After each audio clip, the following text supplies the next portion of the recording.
Dear student, अभी जो मेरा टॉपिक का वर्णन होने जा रहा है वह है क्लॉड लेवी-स्ट्रॉस साहब, जो प्रत्येक प्रतियोगी परीक्षा के लिए बहुत इम्पोर्टेंट, उपयोगी, महत्वपूर्ण है।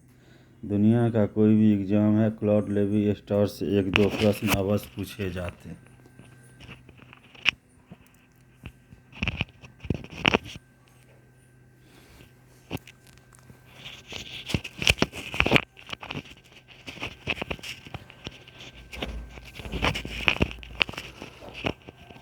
दुनिया का कोई भी एग्ज़ाम हो, क्लॉड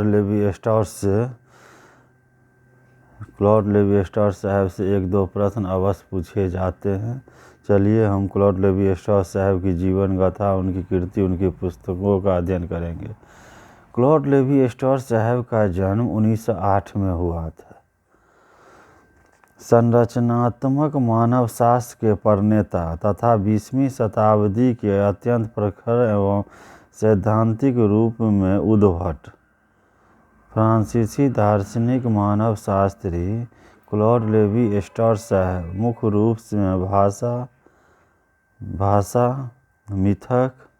मिथक, भाषाशास्त्र तथा नातेदारी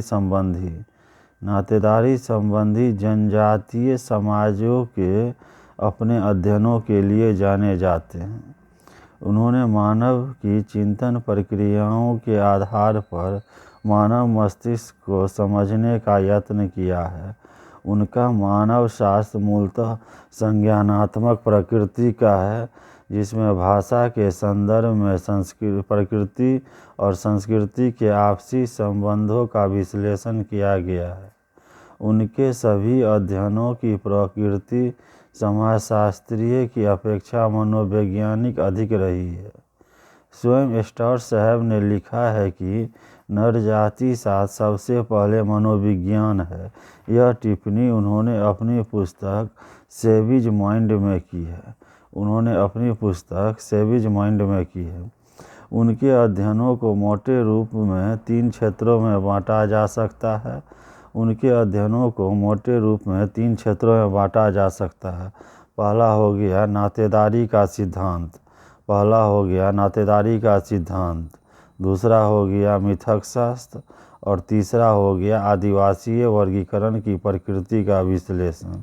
तो डियर स्टूडेंट, क्लॉड लेवी-स्ट्रॉस साहब ने मोटे रूप में 3 क्षेत्रों में बांटा है। पहला हो गया नातेदारी का सिद्धांत, दूसरा हो गया मिथक शास्त्र और तीसरा हो गया आदिवासीय वर्गीकरण की प्रकृति का विश्लेषण। ये तीनों पॉइंट बहुत इम्पोर्टेंट है, VVIP है। चलिए आगे। ये तीनों ही क्षेत्र सामाजिक विनिमय, विशेषतः स्त्रियों, शब्दों और वस्तुओं के विनिमय से निकट से जुड़े हैं।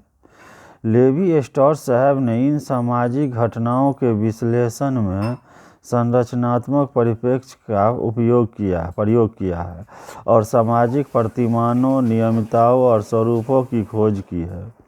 वे इसे मानवीय मस्तिष्क की तंत्रिका, शारीरिक रचना की उपज मानते हैं। मानव मस्तिष्क कैसे कार्य करता है, इस संबंध में लेवी-स्ट्रॉस साहब ने नरजातीय तत्वों के आधार पर जिस सिद्धांत की रचना की है, उसे ही संरचनावाद का नाम दिया गया है।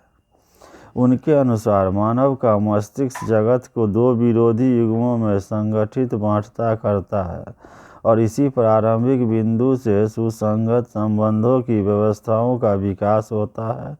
ये विचार ही उनके द्विभाजी विपरीतता, बाइनरी ऑपोजिशन के सिद्धांत का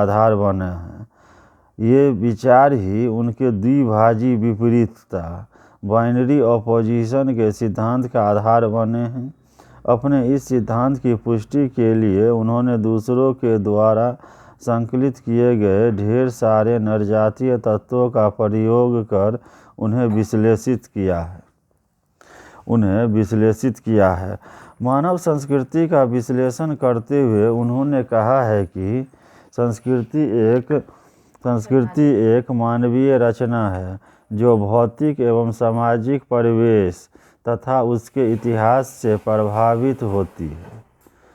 मानव संस्कृति का विश्लेषण करते हुए उन्होंने कहा है कि मानव संस्कृति का मतलब हुआ मानव का रहन सहन,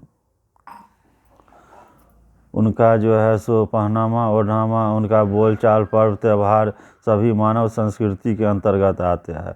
उन्होंने कहा कि मानव संस्कृति का विश्लेषण करते हुए उन्होंने कहा है कि संस्कृति एक मानसिक रचना है जो भौतिक एवं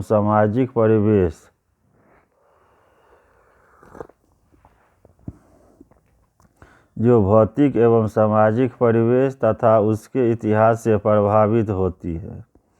अतः संस्कृतियां एक दूसरे से भिन्न होते हुए भी उनके लिए उत्तरदायी मानवीय विचारों की संरचना में सर्वत्र समानता दिखाई देती है।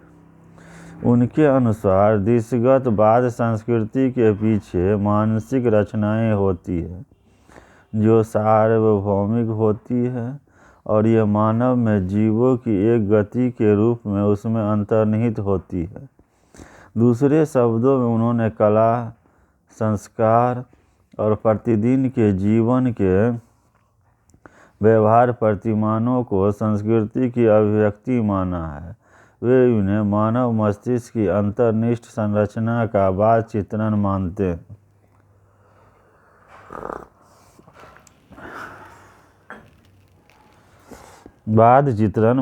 हैं।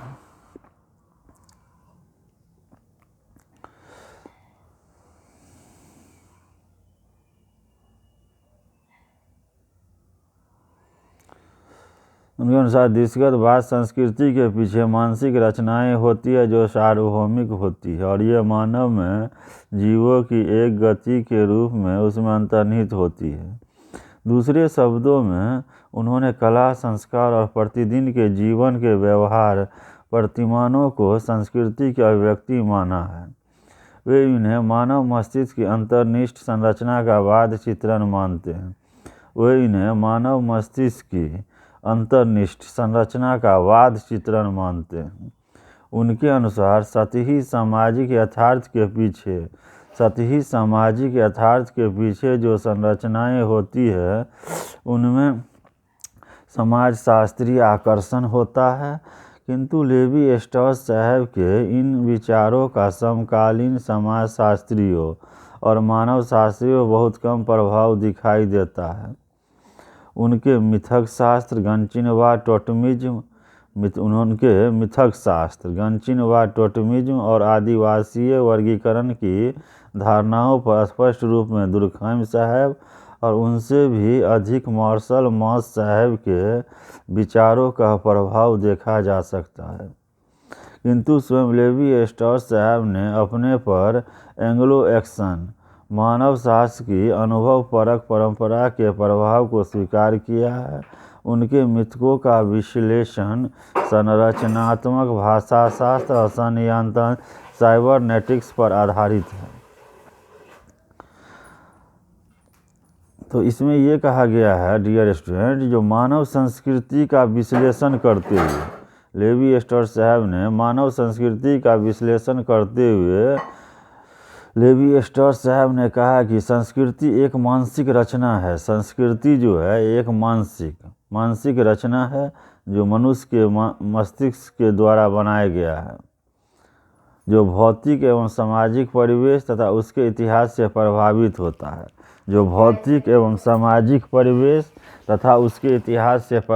होता है। अतः संस्कृतियां एक दूसरे से भिन्न होते हुए लिए उनके लिए उत्तरदायी मानवीय विचारों की संरचना में सर्वत्र समानता दिखाई देती है।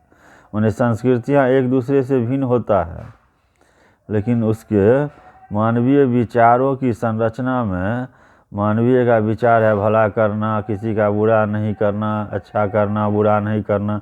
तो ये संरचनाएं जो है सर्वत्र समानता दिखाई देती है। उनके अनुसार दिशगतवाद संस्कृति के पीछे मानसिक रचनाएं होती है जो सार्वभौमिक होती है और ये मानव में जीवों की एक गति के रूप में उसमें अंतर्निहित होती है। मानव के जीवों में एक गति के रूप में उसमें अंतर्निहित होती है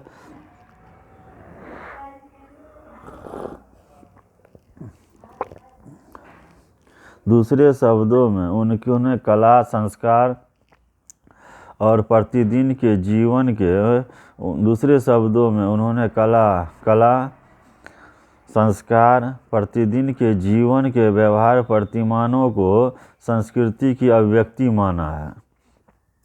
वे इन्हें मानव मस्तिष्क की अंतर्निष्ठ संरचना का बाद चित्रण मानते हैं।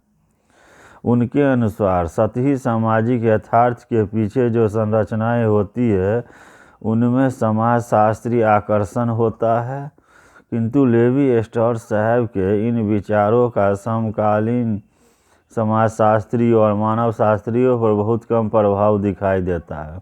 किंतु लेवी स्ट्रॉस साहब के इन विचारों का समकालीन समाजशास्त्रियों और मानव शास्त्रियों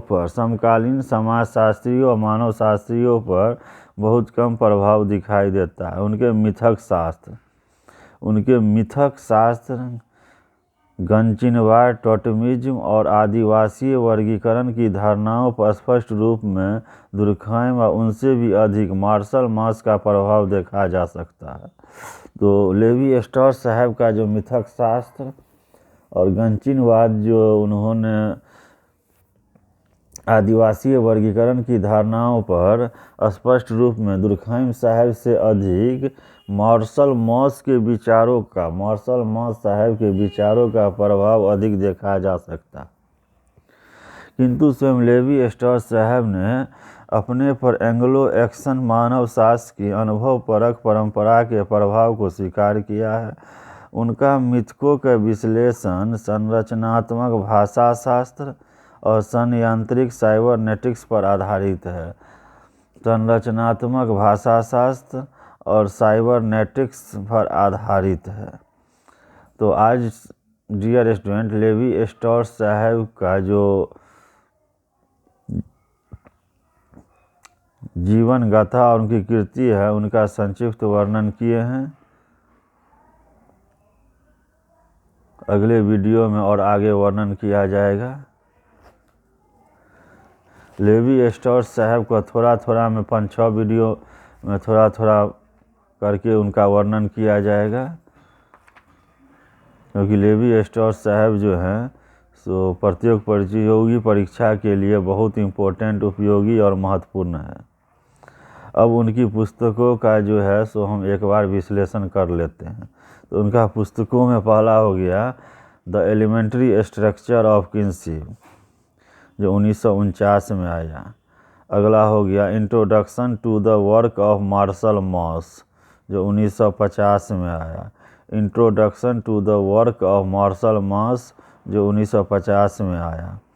अगला हो गया ट्विस्टेड टॉपिक्स जो 1955 में आया। ट्विस्टेड टॉपिक्स जो 1955 में आया। अगला हो गया स्ट्रक्चरल एंथ्रोपोलॉजी जो 1958 में आया। स्ट्रक्चरल एंथ्रोपोलॉजी जो 1958 में आया। अगला हो गया द सेवेज माइंड जो 1962 में आया।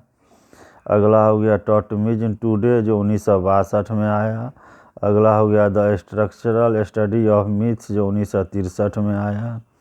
अगला हो गया the raw and the cooked जो 1964 में आया। अगला हो गया introduction to the science of mythology 4 volume में।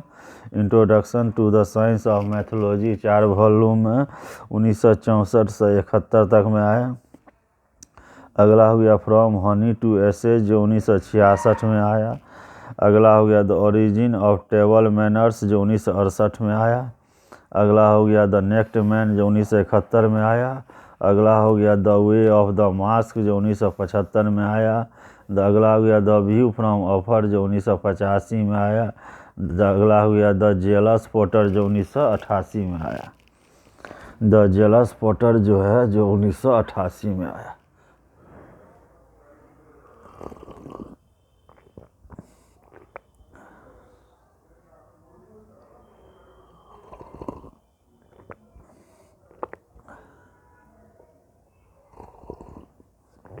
तो ये उनकी महत्वपूर्ण पुस्तकें हैं जो प्रत्येक प्रतियोगी परीक्षा के लिए बहुत इम्पोर्टेंट, उपयोगी और महत्वपूर्ण है।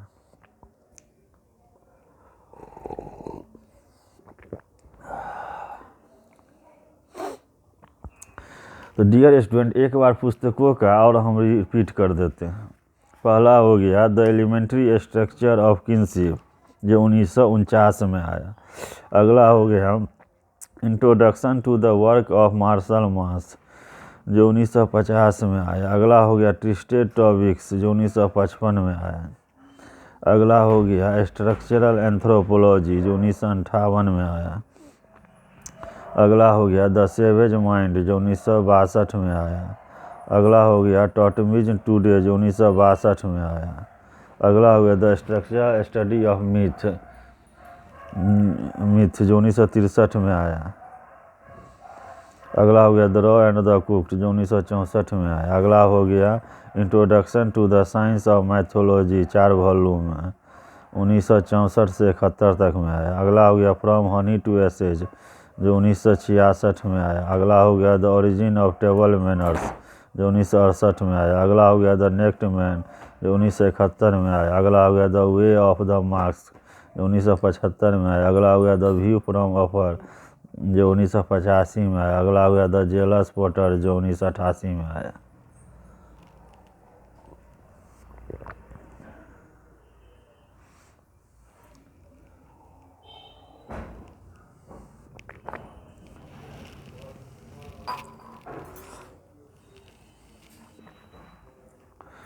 तो ये बहुत इम्पोर्टेंट महत्वपूर्ण पुस्तकें हैं क्लॉड लेवी-स्ट्रॉस साहब का, जो प्रत्येक प्रतियोगी परीक्षा के लिए बहुत इम्पोर्टेंट, उपयोगी, महत्वपूर्ण है। अगले वीडियो में फिर क्लॉड लेवी-स्ट्रॉस साहब की जीवन गाथा, उनकी कृति का आगे वर्णन करेंगे। तब तक के लिए इतना ही। जय समाजशास्त्र, जय समाजशास्त्र, जय सोशियोलॉजी, जय सोशियोलॉजी, जय भारत, जय हिंद, जय भारत, जय हिंद।